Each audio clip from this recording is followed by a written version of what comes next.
There's very few mental health experiences that I would actually call a disorder. There's a few. But like depression, I almost never interact with depression where I go, well, that's a disorder. I go, no, that's order.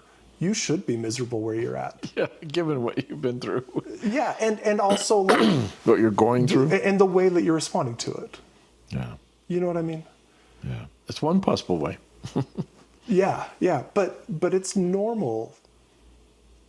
If things are hard to feel miserable, why do we call that a disorder? Oh, that's interesting. You know what I mean? Yeah, I do. Now, we don't want to live there. Let's get out of there. But calling it a disorder, So- it's normal. That's how you should feel. If life's hard, miserable is how you should feel. That's normal. So sort of I hear this sort of suggestion behind all of that, which is, according to the DSM-5, if we're not living just wonderfully spontaneous and authentic and everything, that we're a mess, we're troubled, and that's what we should be getting to.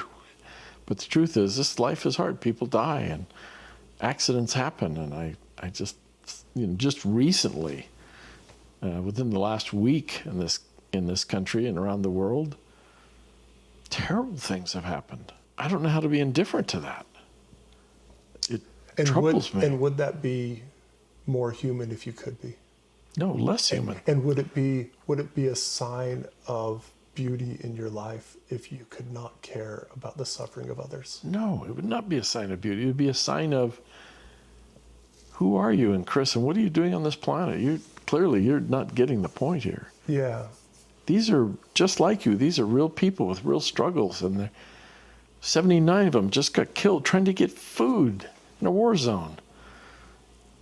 Somebody was in the apartment building and it got bombed. I cannot imagine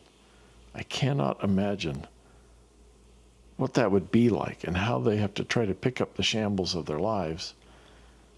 I don't know how to be indifferent to that. And how much, what would have to be dead in my life? exactly, how much smaller, how much less. That's the interesting thing. Like, once again, that is tragedy, and it's painful to sit with. It's driven by the love inside you, right? It's always we're getting close to what I was talking about earlier. It's always driven by beauty.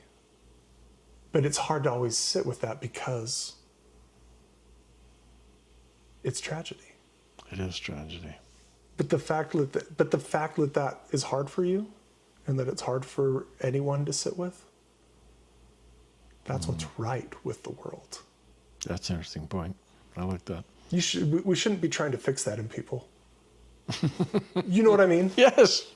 Like, I want you to respond that way. You ought to be troubled by this. It ought to affect you. yeah, it ought to make your soul sorrow. But that sorrow should speak to the beauty inside you and the beauty in all the world. That's interesting. That's a really interesting side comment about the DSM-5. Yeah.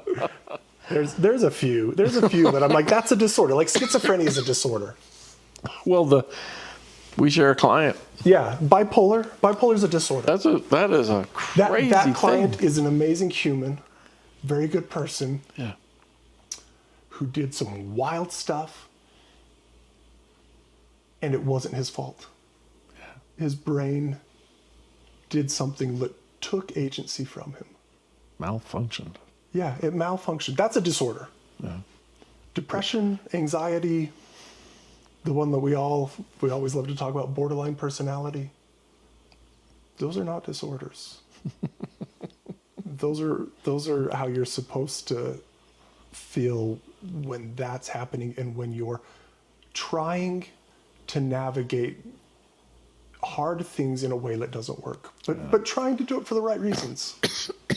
Yeah. You know.